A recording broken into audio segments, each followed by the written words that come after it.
So what do economists say are the chief effects of a higher minimum wage?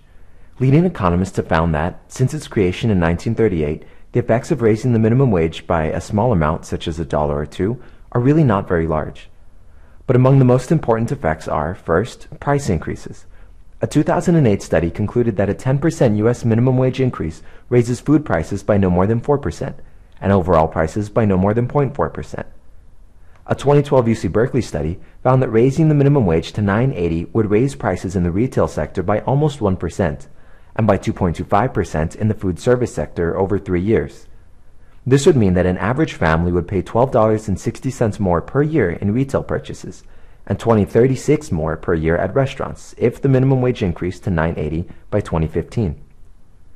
A second effect is increased income and spending. A 2011 study by the Chicago Federal Reserve that looked at the effects of a minimum wage increase between 1982 and 2008 found that a $1 increase in the minimum wage was associated with a $250 increase in household income and a $700 increase in spending per quarter for minimum wage workers. A 2012 study by the Economic Policy Institute also estimates that an increase in the minimum wage to $9.80 by 2014 is expected to add $25 billion to the gross domestic product. This is 0.15% of our $16 trillion GDP. A third effect is a decrease in public assistance costs.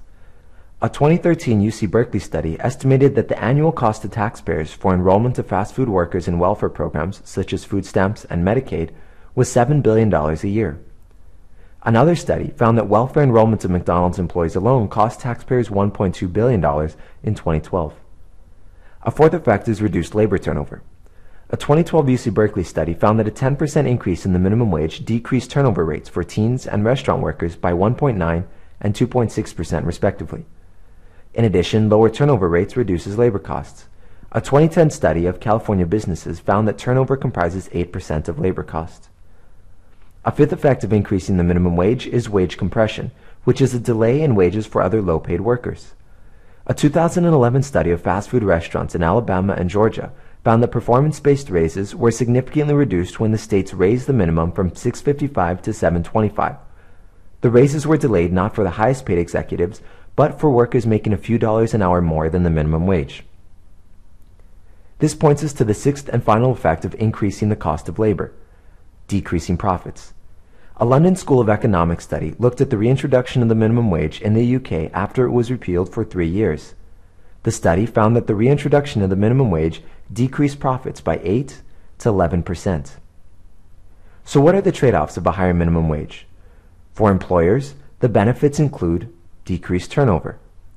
For minimum wage employees, they are increased income and spending.